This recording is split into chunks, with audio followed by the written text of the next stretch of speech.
And I'm super eager to introduce John here. John is a brother, good, amazing friend, doing great work. And I have yet to meet anyone who can be a catalyst, who is so powerful that basically manifestation happens as I'm speaking it out. I once wrote a download to uh, to to John, and John said, "Wow, dude, what you're describing here, I want to experience that." And I was like, "Really?" I was just like envisioning this new world, and through his curiosity and him working with me, all of a sudden, embodied intimacy training took place, and it just kind of happened. So I just want you to know that you're sitting with a man who has a very keen eye for what wants to happen. And I believe that he's gonna infuse to us a topographical map of what we've been working on from the bottom up. We've been working with the instincts. And as these instincts now are reacting to relating, now we can begin to see certain patterns. So now we're talking about attachment styles. Some of us tend to flee, others tend to, where are you? And others kind of a mixture depending upon what. So I think what John is going to do right now is going to help us kind of really wrap our beautiful minds around something that we've been feeling and working hard to embrace and create more space for. So I can sense the fire is on right now because you're here, John. Rachel, do you want to say any additional words that kind of contextualizes John, who he is and what he's offering? Hey, John. Hey there. Hey. So, John is a beautiful man. And I think Booster has said so many beautiful things already, but the piece about John that I really like, one, I really love how John works with consciousness. And my perception of him or my feeling of him is that John is really helping people to land their souls here on earth through consciousness. And it's beautiful work that he does, all of his soul work, and beautiful places that he takes people, and a beautiful mind that he has to understand some of the most complex things that I still don't understand myself, but he makes them sound so lovely and beautiful through his writings and his language, and constantly coming back to that place of the mystery of the dark hole in the center, and listening to that inner that that inner space, the space between words where life wants to move through and power wants to emerge from. So I'm really excited to hear John now speak today around attachment and relationships and merging this all in with our work. I think it's going to be fascinating, to say the least. Welcome, John. Thank you, guys. Can everyone hear me? Just give me a little nod. Yeah, cool. Okay. Right. So I want to be able to see you all. Yeah. Okay. Thank you so much for that introduction. I feel very blessed.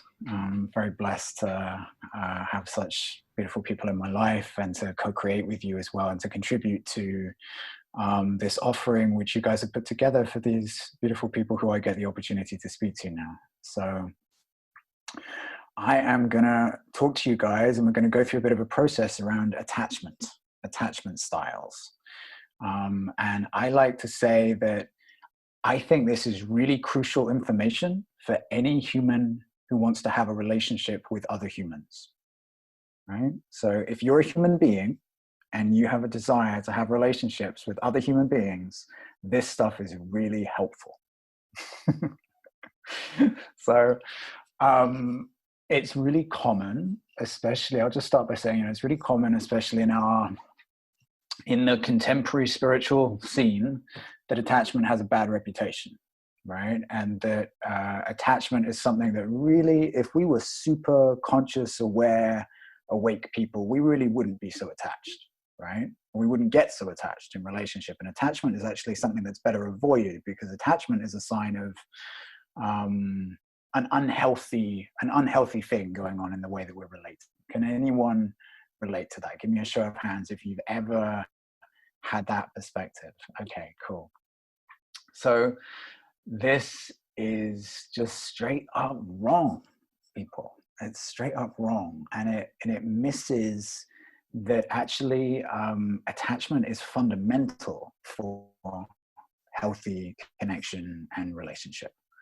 And the question really revolves around whether we're talking about healthy attachment, or what in the research is called secure attachment, or whether we're talking about insecure attachment. And this is stuff that we're going to go into today. So I want to just tell you about a moment. So I've been in a relationship with a woman, Jesslyn, for 7 years. And we went to university together and we studied psychology together. And there was a day where we were taught attachment psychology. We were taught attachment theory. And she was sat just a few desks over, and we weren't in a relationship yet, but we were super, super close friends. And we both remember still that moment where they spoke about insecure attachment and what that looks like. And I had this moment of like, shit.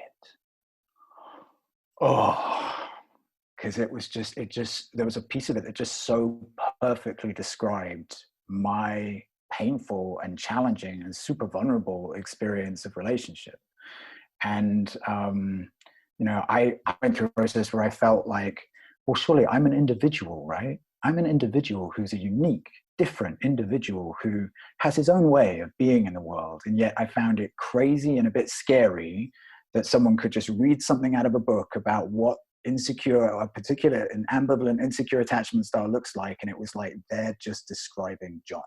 How could I be so easy to sum up in a paragraph? It was painful to me. And then they spoke about secure attachment, and Jesslyn was like, "Oh yeah, yeah." We've connected with each other afterwards, and was like, "Did you hear that bit? Did you hear that bit?" And we're like, "Yeah." It was like they were talking about us, right? For me, it was a little bit more distressing. So, in having studied psychology and witnessed the way research in psychology works, I can just say there's a lot of research departments around the world and a lot of research talking about a lot of different things within psychology, saying a lot of different things in a lot of different ways. There's a lot of difference. And at the same time, there's like maybe 1 or 2 or 3 areas of psychology where basically everyone is just like, yeah, that's how it works. Like, yeah, the research is just basically clear. We don't really need to argue about this anymore. That's just how it works, right? And probably the most one of those is attachment psychology. And basically what this says is that when we're really young, probably in our first 2 years, and I have a 9-month-old son, so I'm kind of like aware of this as he's in this process, we form a particular bond with our caregivers. And that bond is either a secure bond or it's an insecure bond, right? And this stuff can be defined super simply. So if it's a secure bond, basically what it means is we feel safe to be with our caregiver. We feel a bit upset, but basically safe when they leave. And we feel safe when they return. That's a secure bond. Safe together, a bit upset, but basically safe when they leave and safe when they return. That's secure attachment, simple, right? Then there's insecure attachment.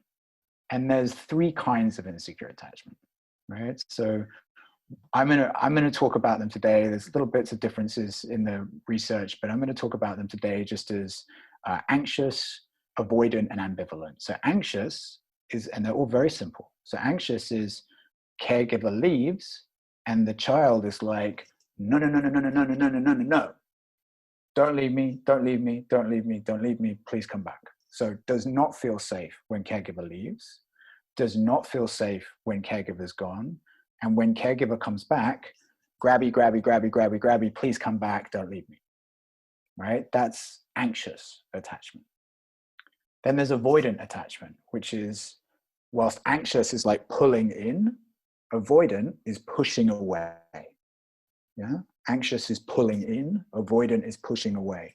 So actually the child is like glad when the caregiver leaves, is not really okay, but doesn't want to be with the caregiver when the caregiver's gone. And when the caregiver comes back, the child will reject the caregiver, does not want to be with the caregiver. And then there's ambivalent. And ambivalent is basically a mixture between the two. It's, I hate you, don't leave me. I hate you, don't leave me. Right? Now, the thing of it, people, the thing of it is that what attachment research shows is that the type of attachment bond that we attach with our caregivers when we're in our earliest years becomes the way that we have our intimate adult relationships. Oh, right? Yeah. So what that means is, and I should also let you know that it's about 40%, 40 of Western adults have an insecure attachment bond. That's a really large number of people, right? That's a lot of us here who have insecure attachment bonds. And as you probably already know, because I'm probably speaking to you and you're like, oh, that sounds a bit like what I've experienced, right? It's hellish. It can be hellish. And actually, a lot of research today is linking insecure attachment to what's described as developmental or relational trauma. So anyone here have an inkling that they may carry some trauma around being in close, vulnerable, intimate connection with other human beings? Please raise your hand so I can see. All right.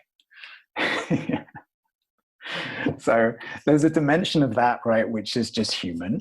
And I think is because the world is not fully fit for the souls we are to come in and for everything to work in the way that we are as souls. So that's a traumatic thing. And yeah, if there's like 40% of us who've had an insecure attachment bond with our caregivers, that actually produces a traumatic experience of intimate, close connection with people, when we're in our adult lives.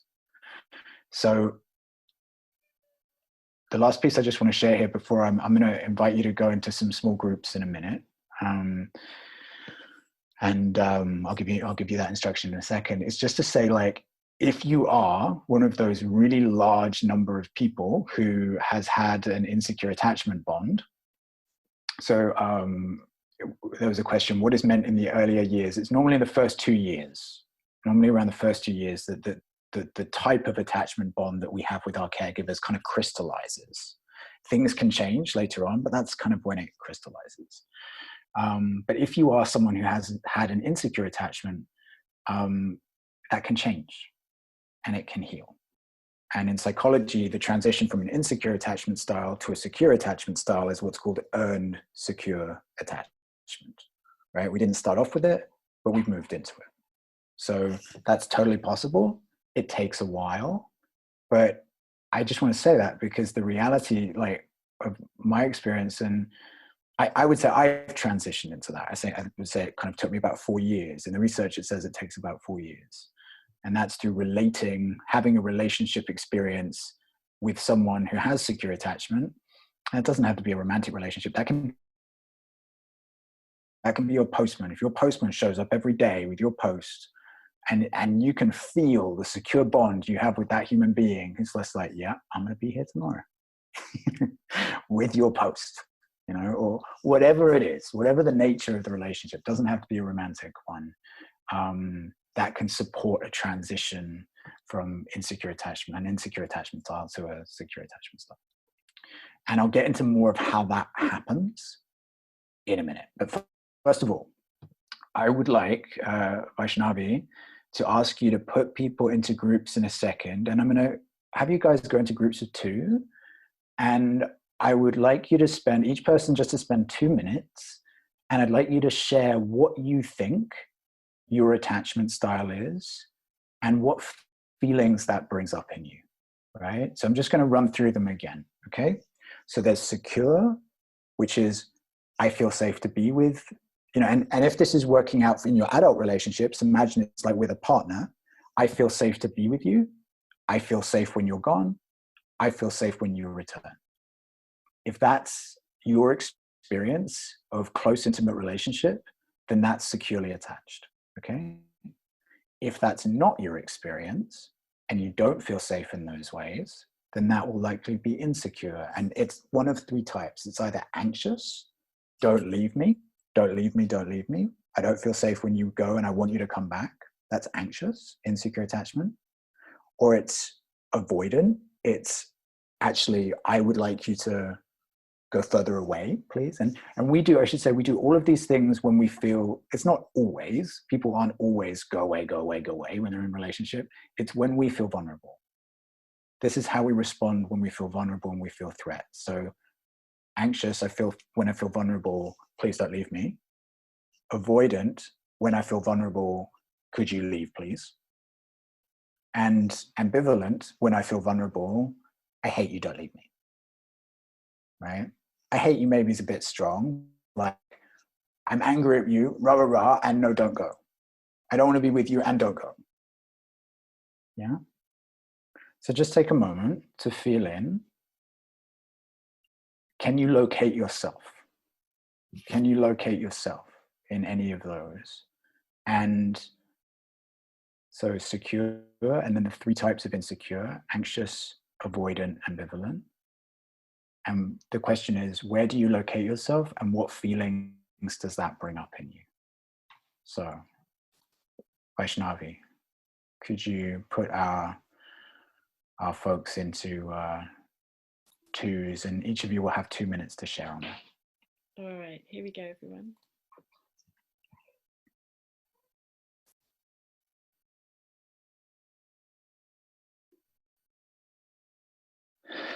So maybe let's just have a harvest, just a couple of shares back into the wider group. Is there anyone who'd be willing to share, like, what do you feel your attachment style is, and how was that for you to acknowledge that, and also the feelings that come with that? And if you'd like to share, just type in the chat like usual. Yeah, I think Lourdes is open to sharing. Okay, just unmute you, hold on a sec. Okay. Thank you. Mine is really bubbling up big, Jonathan, because I came from an insecure attachment with my parent, my family of origin, and had a not so great attachment in my former marriage. In my current 7-year relationship, there was a real secure attachment that we developed together. And now in this trauma, I'm becoming ambivalent. Mm. And I'm becoming ambivalent because his I can't even say it, but his connection to himself is dropping in a very big way. And so his ability to believe in himself, to believe in source, is dropping so much that I'm finding myself, I love you, but I don't know if I can stay here. Or I love you and I need to sustain such separation in order to be able to continue to do what I need to do for myself. And so I'm aware, and this is going to be a deep dive for me after this conversation, of how I am going back into what my mom did. Mm. You know, I'm here, but I'm not here. Bipolar.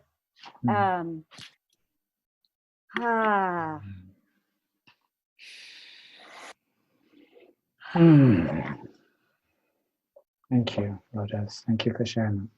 Mm-hmm. I think Tracy was up for sharing as well. Yeah, Tracy. Hi. Hey there. Just feeling my heart rate, my heartbeat going faster.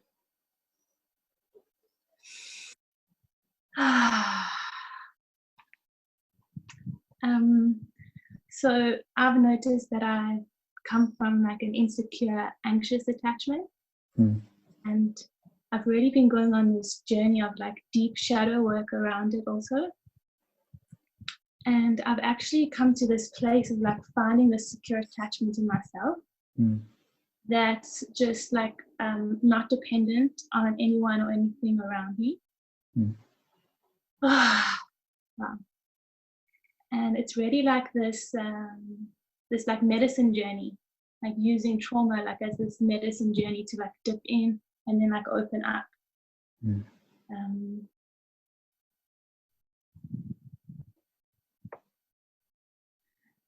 And it's so wonderful to live authentically from this place, because as I also like translate that into like making specific requests of friends and relationships that are around me, like, you know, actually sending a WhatsApp is going to increase my nervous system and that's not going to be good for me. It's better if I ask to meet for 30 minutes in person. And like creating those structures for myself has been so helpful to also go into a conversation knowing that like maybe 30 minutes is one person sharing and 30 minutes is another person sharing, or whatever the agreement is, just like having like clear clarity around what's going on. And then making a request saying that please respond. If I send you a message, please respond to me even if the answer is no, because I'm also okay with hearing a no. And so because I'm securely attached to myself and I've got this like safety in my own being. So it allows me to just show up more authentically. Beautiful. Thank you, Tracy. Okay, so I'm sure there are other shares which would be super rich to hear, but for just owing to time, I'll continue moving on. Yeah, so the place I want to take us next is to do with what, in my experience and my understanding, is actually at the root of why we have the attachment dynamics that get set up in the way they do. And for me, it actually comes down to something very simple, and it's about attunement to feelings and needs, right? It's about attunement to feelings and needs.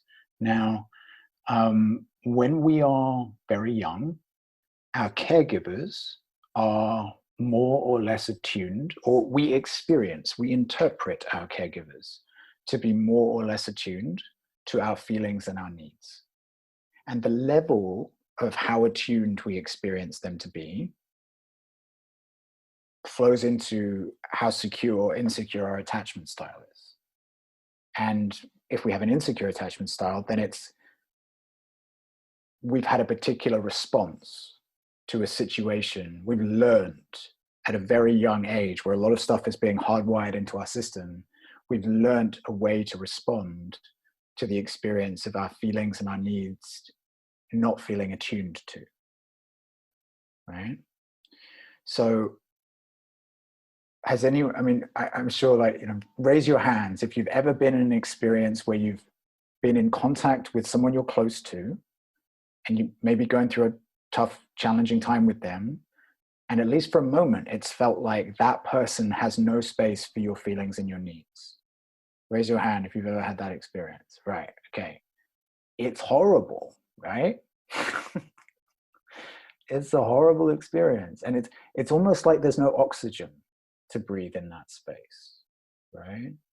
Because actually, I don't have any choice about having certain feelings and having certain needs. You don't have any choice about having certain feelings and having certain needs.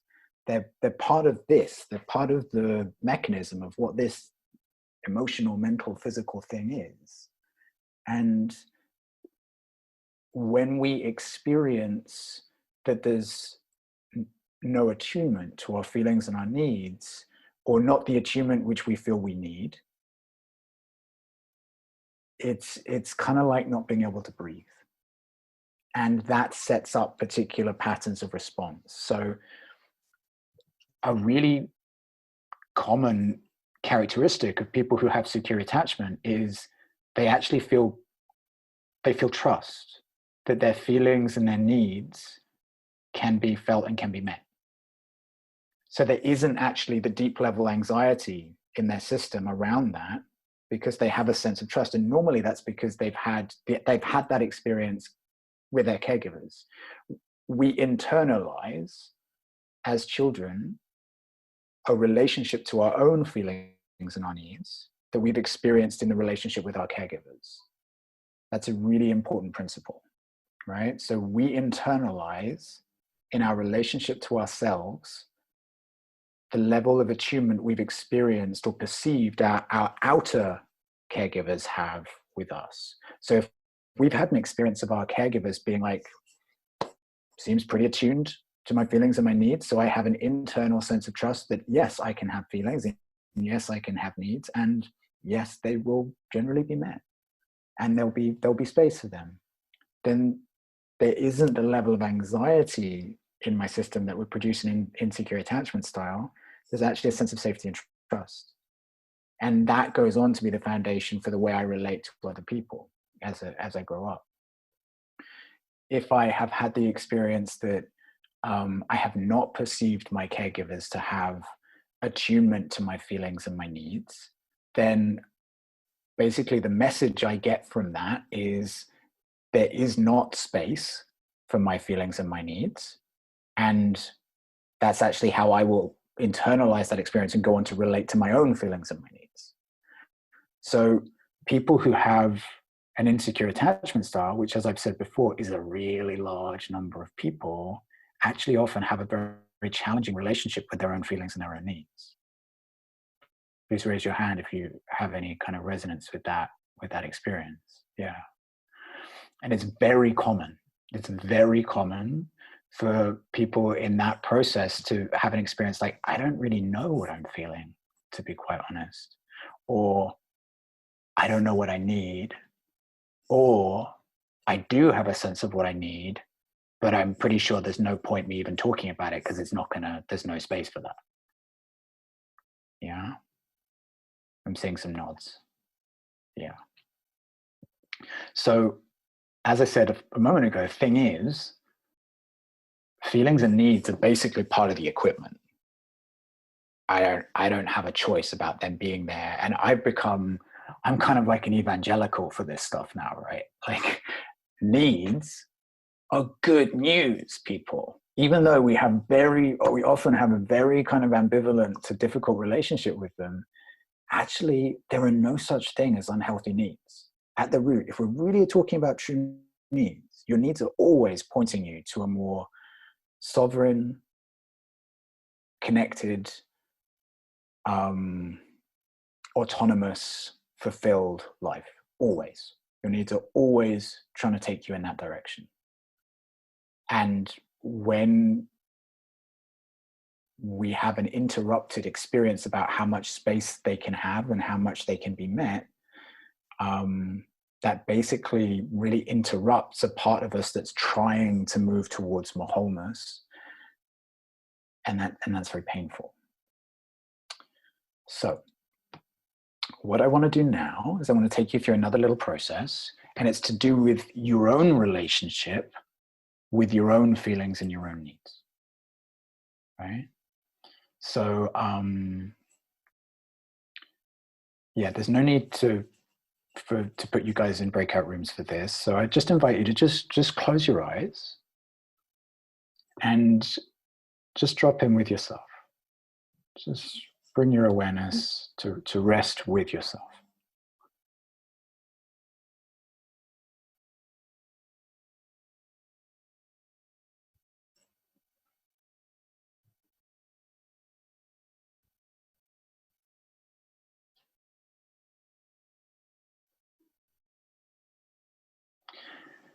And what I'm going to take you through here is I'm going to invite you to bring your awareness to 3 spaces of your body and to ask into those spaces a couple of questions, and just to receive within your own awareness whatever comes back. No judgment, no analysis, The first space I'm going to invite you to do this with is your solar plexus.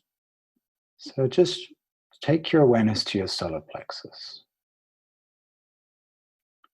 And we're going to use this space of the body as like a doorway to the intelligence of your emotional self. To the intelligence of your emotional self.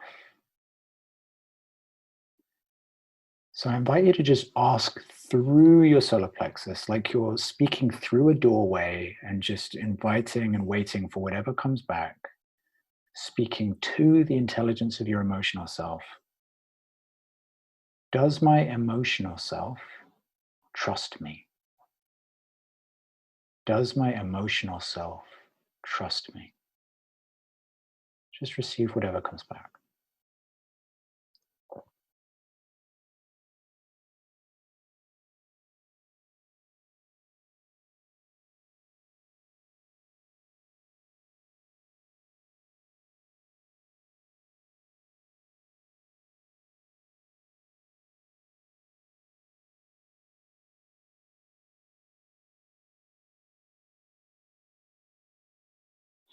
Okay. So then I'm going to invite you to ask a second question into the same space of your body, into your solar plexus. What would my emotional self need to trust me more? What would my emotional self need to trust me more? Just receive whatever comes back.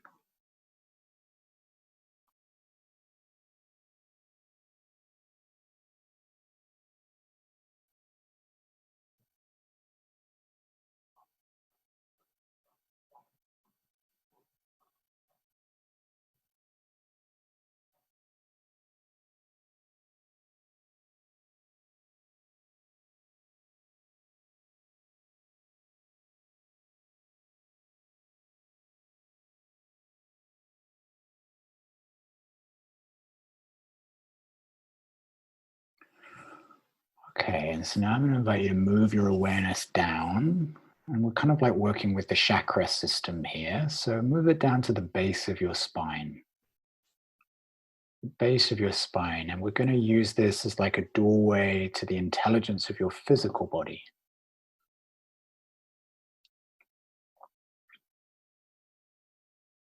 And same process, so just like speaking through, like you're speaking through a doorway and just waiting for whatever answer comes back.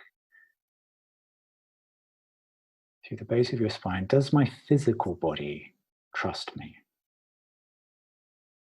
Does my physical body trust me?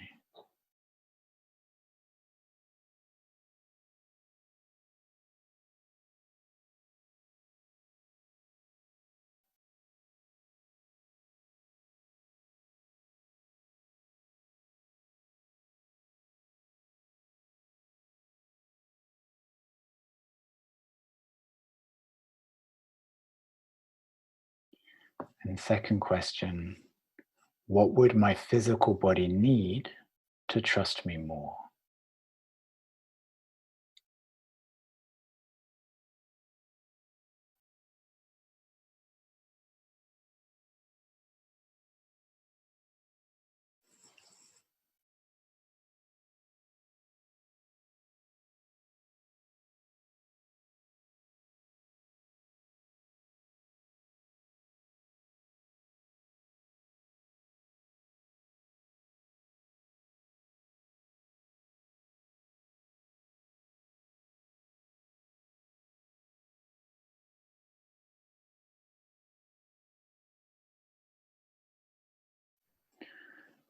Okay, and now just moving your awareness one more time and just take your awareness to your heart. Just your heart space. We're just going to repeat these two questions one last time. Does my heart trust me? Does my heart trust me?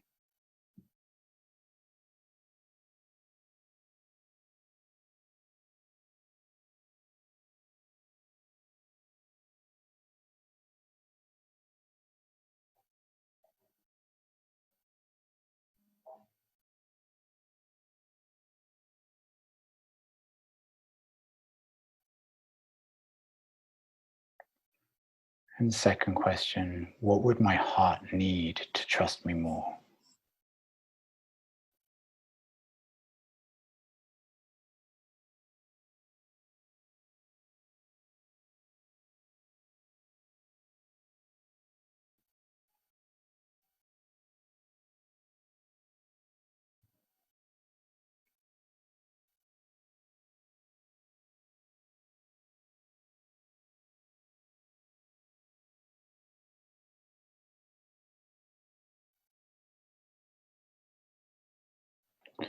Okay, you can take a deep breath. You can let that go, stretch out your body as you feel comfortable to. Okay.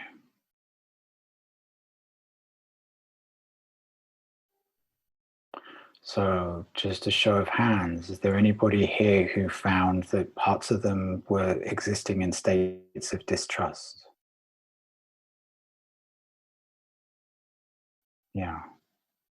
Okay. So let's just have a couple little sharings. So a little harvest. Anyone wanting to share a bit of their experience?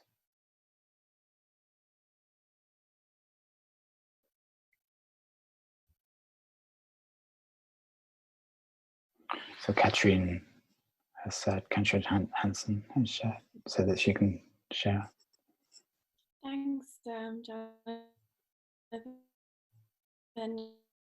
I'm irritated because thing of where I have my attachment issues comes up. It's this avoidance, like, and this where like pushing back. And the moment sometimes, I would ask that question, and it would be like immediate avoidance, and like, nope, don't want to talk about this, or like, I don't want to acknowledge that this is probably in disarray, or that there is this disjointed feeling between really like trusting in parts of my body and myself and my physical being, or my mind rather. And so it's this constant like battle between my mind and how my mind it works, and then how my body, or even then how my feelings, my deeper feelings inside them are. And I have been trying to become aware of some of my old habitual doings and the way I operate, and to try be conscious of like, okay, in this moment,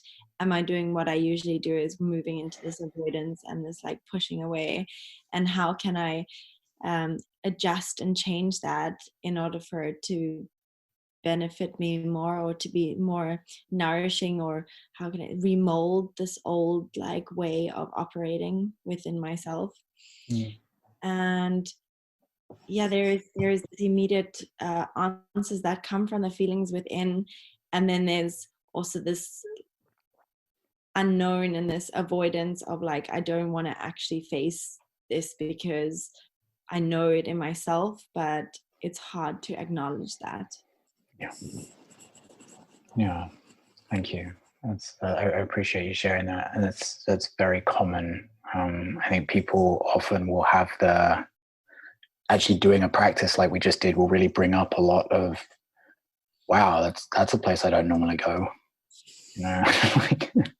And it's edgy to go there, because actually there's parts of me there that have challenging feelings around my relationship with myself. Mm-hmm. Yeah. Thank you. Thank you. Mm-hmm. One more share. Is there anyone else? I guess I'm unmuted. Yeah, feeling the fluttering now that I'm on. I was pleasantly surprised to feel a yes to the initial trust question with the solar plexus area and the root area, with space for moments of distrust and feeling like those parts just need love and patience and attention.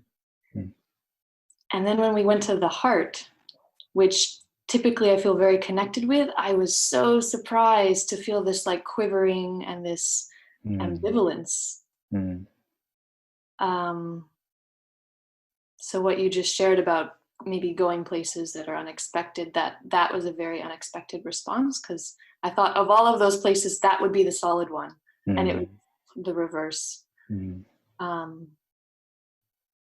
it felt like it wanted just holding.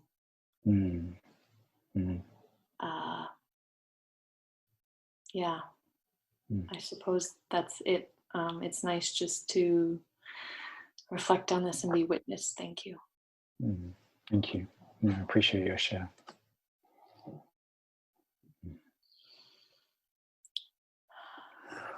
Okay, so there is an infinity of gold, of course, that could be shared from people's experiences in this. I personally find this is really simple stuff to do. We're basically just tuning into our bodies and asking what's going on and how we are, what's the state of things. And yet I am consistently amazed by the intelligence that exists in these places in us, that actually very often know, well, actually, this is what I would need to feel safer.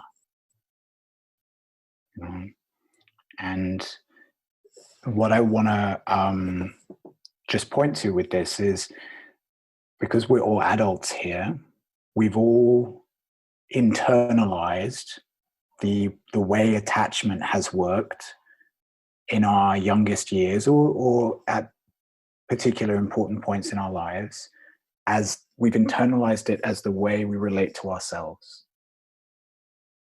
Yeah.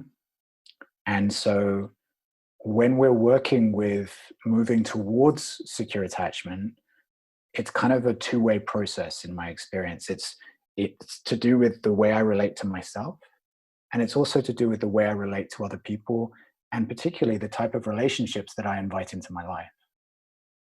Yeah. So anyone here ever had the experience that somehow, through some fluke of the universe, because you are someone who struggles a little bit with this attachment stuff, that you somehow manage to attract into your life someone who seems to be holding the polar opposite difficult place in the attachment thing? Anyone know what I'm talking about here? Yeah, isn't that strange, right? And there is my view is it's both kind of just hellishly challenging and kind of intelligent at the same time, right? So, but there is also, there's a shift that happens in this process. I really want to encourage everyone to just take this point that, for me, the transition from an insecure attachment style to a secure attachment style is basically the same as a process around healing trauma, where it's just the transition from a state of not trusting to a state of trusting, right? Not trusting to a state of trusting. And fundamentally, what are we trusting? Right? We're trusting that I'm trusting that my feelings and my needs have space. They can be felt, and I can take care of myself there, to have my feelings felt and to give myself the experience of my needs being met. And I'm going to relate with, if I'm moving from a secure place, I'm going to relate with people who are attuned to that way of operating, mostly, right? If I'm not, if I'm actually seeing it as kind of normal and I'm not really conscious about it, and it's just, well, this painful way to exist is kind of just how life works, right? Then I'm going to invite into my life and into my relationships people who, if I'm not attuned to my feelings and my needs, I'm not going to necessarily invite relationships into my life where other people are attuned to my feelings and my needs, right? And then off to the races we go, with some very challenging dynamics that we experience in relationship. So I want to invite Vaishnavi to put you back into one last dyad pairing. And the question, I invite you again, 2 minutes each person. And I'd like to ask you to just reflect on what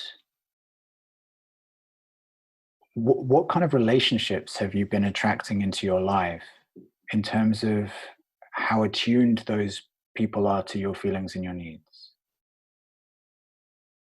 Yeah.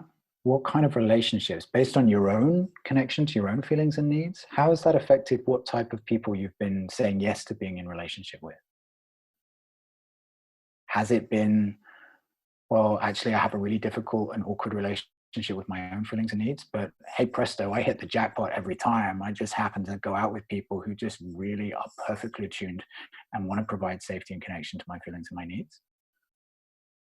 Or is it the case that I'm feeling really anxious and somehow I seem to invite in someone who's super avoidant and we just exist in this hellish dance of push and pull? Yeah. So what type of, how do you see the way you relate to your own needs affecting the type of relationships that you invite into your life in terms of how those people relate to your own feelings and needs? Is that clear? Give me a nod if it's clear. Yeah. Okay. So Vaishnavi, please, could you, thank you. Okay, folks, so people are returning.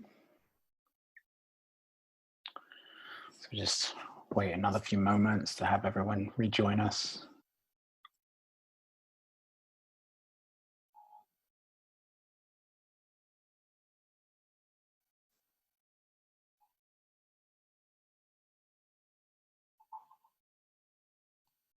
Okay, everyone's back. Cool, welcome back everyone. Okay, so let's just have a little harvest on that. Just 2 or 3 shares. What do you notice in your outer relationship life that maybe, if the universe does the crazy stuff that the universe does, might reflect what goes on in your inner life?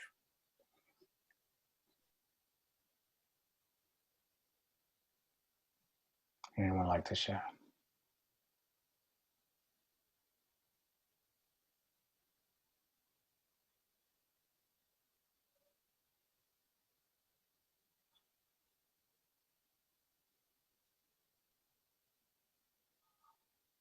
Dennis.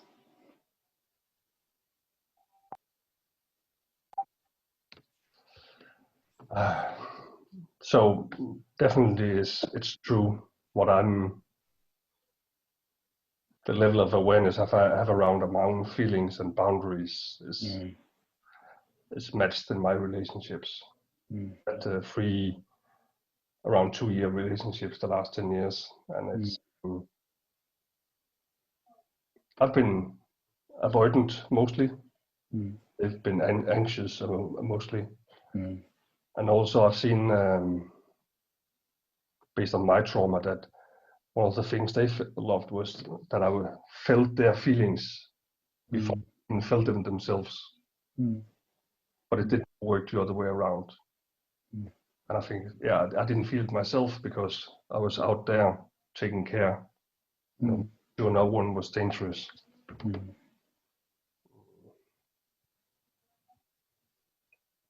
And I see as I have learned, better ways of relating with myself, it's also reflected in my relationship. But certainly the attachment pattern and the boundaries have been an issue.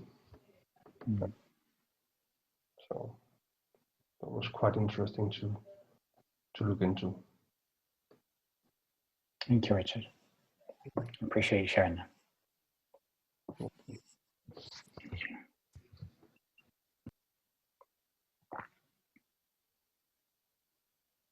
I would like to share. Hi.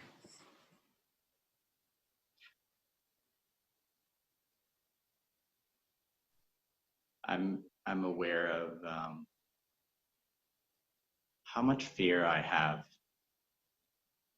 in loving in my relationships, and I can feel very deep inside that I believe that there's nothing wrong with me, but I have a really hard time to share that love with myself, to really go deeper inside. And through the previous exercise, I noticed there requires a more exploration for me in my own heart. Mm. Mm.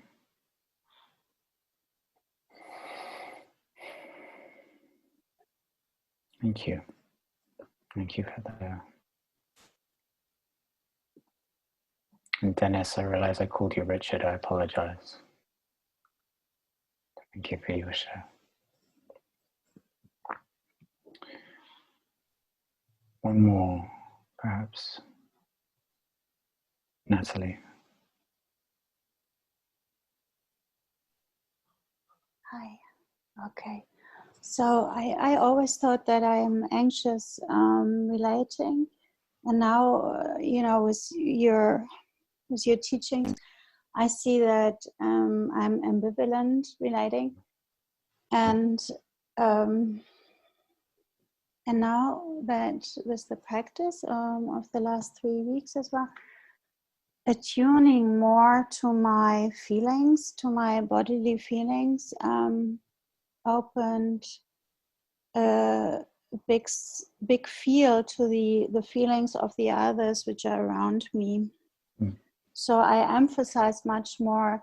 And while I was always thinking, okay, I'm anxious relating and I'm an over-caring person and I pull a lot and I have to make sure that I'm seen, and you know, and I overshare my desires, maybe even, you know, to make it easy for other people to come towards me because I have to pull so much, and I look obsessive. No, I look possessive. But I love freedom so much, you know. I don't want to pull, you know. I just want to be safe in a space with others. So now that I attuned more, I have a much better understanding that what other people are basically trying to tell me somehow behind their whole shares in the family, and I see others also avoiding being anxious in their attachment, and that made me so much softer to them. But I really started being soft and caring towards myself, and wow, yeah, I always thought I'm so caring, but I haven't been really caring. And I always thought I'm emotional, but I wasn't emotional. I wasn't attuned. I could guess around. I checked faces. I read gestures and nonverbal communication. I tried to understand words, but I never really felt connected and knowing. And now with the attunement, I understand much more, and there's so much peace and love for the others, which seemed to be a riddle for me before. Thanks, that was a long share. I hope not all over the place again. Thank you. That's great. Thank you, Natalie. Yeah, you're welcome. Thank you. Okay, well, folks, we've come to the end of our time.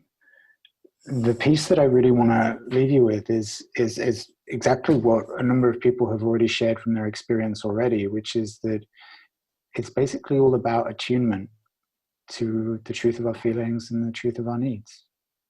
And yeah, and you know, and that's the inside job, you know, of actually rebuilding our connection to ourselves in a loving and caring way, which will be reflected and will invite changes in the way that we experience relationship with other people. So, and I just want to say as well, you know, my experience is that even though it can be a very challenging journey, it's an incredibly rich one as well. It's an incredibly rich one because the process of becoming conscious of these ways of relating within us and between us really deepens our sensitivity, and it deepens our love, and it deepens our awareness around the human condition and what's actually pretty normal for a lot of people, you know. And I find that I'm I'm a more considerate and generally kinder and more aware person because I've gone through what I've gone through around this stuff. And I think that's a gift that's available for all of us as we navigate this. And even though it can seem like very basic stuff for me, and I work with people around a lot of different dimensions of growth, this is really the most foundational core stuff. For me, the real essence of what this work is it's about us landing as souls in our bodies and feeling safe. And that's an incredibly profound thing. So